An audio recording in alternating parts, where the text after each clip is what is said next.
তৈরি হয়ে গেল দুর্দান্ত স্বাদের আনারসের চাটনি। নমস্কার বন্ধুরা, বারবিশাল চ্যানেলে সবাইকে স্বাগত জানাই। আশা করছি সবাই ভালো আছেন। তো আজ আমি শেয়ার করব একদম অনুষ্ঠান বাড়ির স্টাইলে আনারসের চাটনি। তার সঙ্গে আনারসটা কিভাবে কাটে সেটাও আমি এই ভিডিওতে করে দেখাবো। তার সঙ্গে থাকছে বিভিন্ন টিপস। চলুন তাহলে দেখে নেওয়া যাক। সবার প্রথমে আমি এখানে একটা পাকা আনারস নিয়ে নিয়েছি। আনারসটা আমি দুটো সাইড কেটে নিচ্ছি।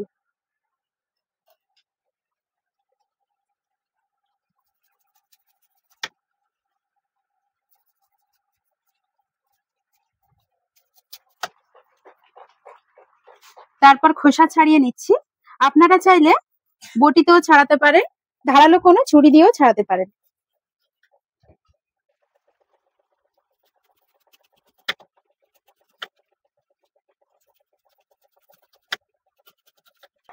আমি একটু মোটা মোটা করে খোসাটা ছাড়িয়ে নিচ্ছি।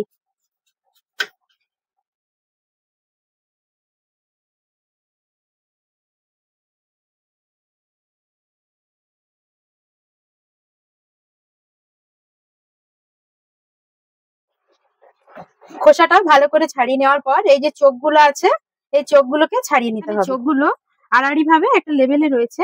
ছুরির সাহায্যে এইভাবে আড়াআড়ি ভাবে কেটে নিলে একসঙ্গে চোখগুলো বাদ দিতে পারবেন।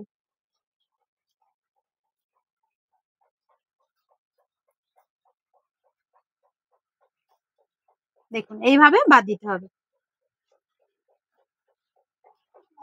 বটিতে কাটলে প্রথমে আনারসটাকে 4 ভাগে ভাগ করতে হয়, তারপরে কাটতে হয়। এতে করে অনেকটা রস বেরিয়ে যায়। দেখুন একসঙ্গে আমি চোখগুলো বাদ দিয়ে দিচ্ছি। এই চোখগুলো কিন্তু অবশ্যই কেটে বাদ দিয়ে দেবেন, না হলে গলা ধরতে পারে, আবার মুখেও লাগতে পারে। দেখুন সম্পূর্ণ আনারসটা আমি পরিষ্কার করে নিয়েছি। এরপর আমি 4 ফালি করে কেটে নিচ্ছি।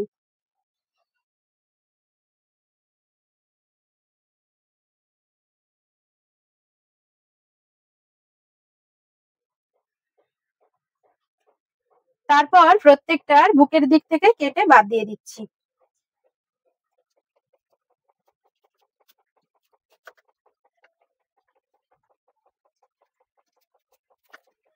এই 4 ফালির 2 ফালি একদম ছোট ছোট করে আমি কেটে নিচ্ছি।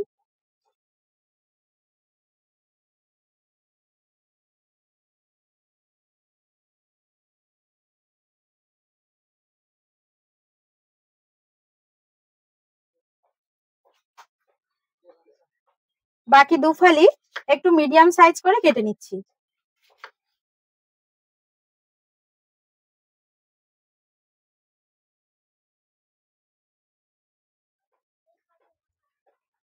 এরপর এই চেরি ফলগুলো আমি কেটে নিচ্ছি। আমি লম্বা লম্বা করে কেটে নিচ্ছি।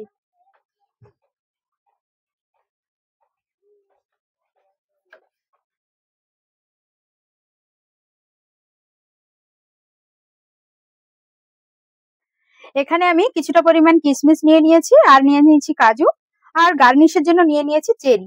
চেরিটা আমি এইভাবে লম্বা লম্বা করে কেটে নিয়েছি। দেখুন 2 রকম সাইজে আমি আনারসটা কেটে নিয়েছি। এই যে ছোট টুকরোটা দেখতে পাচ্ছেন, এটা আমি ডাইরেক্ট রান্না করে নেব। আর এই যে মিডিয়াম সাইজ করে আনারসটা আমি কেটে নিয়েছি, এটা প্রথমে মিক্সিতে দিয়ে পেস্ট করব, তারপরে আমি রান্না করব। দেখুন আনারসটা আমি পেস্ট করে নিয়েছি। এরপর আমি রান্নাটা শুরু করব। আমি এখানে একটা কড়াইতে দিয়ে দিচ্ছি 1 কাপ চিনি,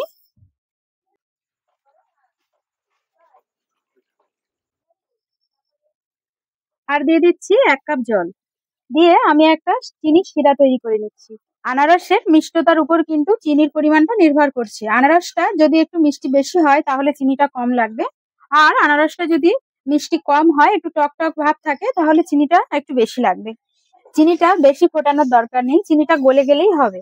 এর মধ্যে আমি দিয়ে দিচ্ছি সামান্য পরিমাণে বিট লবণ। গ্যাসের ফ্লেমটাকে হাই রেখে ভালো করে আমি চিনিটাকে গলিয়ে নিচ্ছি।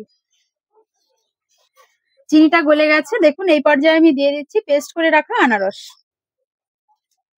গ্যাসের ফ্লেমটাকে মিডিয়ামে রেখে আমি এটা 15 মিনিট ফুটিয়ে নিচ্ছি। যতক্ষণ আনারসের চাটনির মধ্যে একটা থিকনেস চলে আসছে ততক্ষণ আমি এটা ফুটিয়ে নিচ্ছি। তো আমার চ্যানেলে নতুন বন্ধু হয়ে থাকলে অবশ্যই আমার রান্নার চ্যানেলটাকে সাবস্ক্রাইব করার অনুরোধ রইল। পাশে থাকা বেল আইকনটা অবশ্যই প্রেস করে দেবেন, কারণ আমি যখনই কোনো নতুন রেসিপি শেয়ার করব নোটিফিকেশনটা আপনাদের কাছে পৌঁছে যাবে। দেখুন এই যে ফেনাগুলো উঠছে, এগুলো তুলে বাদ দিয়ে দিতে হবে। কালারটা অনেকটা চেঞ্জ হয়ে এসেছে। এর মধ্যে আমি দিয়ে দিচ্ছি ছোট করে কুচিয়ে রাখা আনারসের টুকরো। এই আনারসের টুকরোগুলো চাটনিতে মুখে লাগলে খুবই ভালো লাগে। তার সঙ্গে আমি দিয়ে দিচ্ছি কাজু আর কিশমিশ।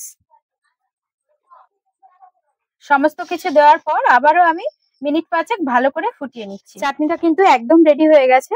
দেখে নিশ্চয়ই বুঝতে পারছেন এর থিকনেসটা। এরপর আমি গ্যাসটা বন্ধ করে দিচ্ছি। চাটনিটা ঠান্ডা হওয়ার পর অনেকটাই গাঢ় হয়ে যাবে, তাই একটু ঝোল ঝোল রাখবেন, তাহলে ঠান্ডা হওয়ার পরে চাটনির ঝোলটা থাকবে। এরপর আমি সার্ভ করে দিচ্ছি। বাড়িতে খাবারের শেষ পাতে অনুষ্ঠান বাড়ির মতন এইরকম চাটনি আর পাঁপড় যদি পাওয়া যায়, তাহলে আমাদের মনটা একদম ভরে যায়। চেরি ফলগুলো আমি কেটে রেখেছিলাম লম্বা লম্বা করে, এগুলো আমি ছড়িয়ে দিলাম। আর দিয়ে দিচ্ছি লেবুর রস।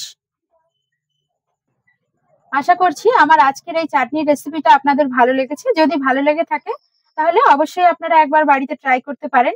কেমন লাগলো কমেন্টে জানাতে ভুলবেন না। ভিডিওটা ভালো লাগলে অবশ্যই একটা লাইক করবেন। আজ তবে এই পর্যন্ত, আবার আসছি অন্য কোনো রেসিপির সাথে। ততক্ষণ সবাই সুস্থ থাকবেন, ভালো থাকবেন। ধন্যবাদ।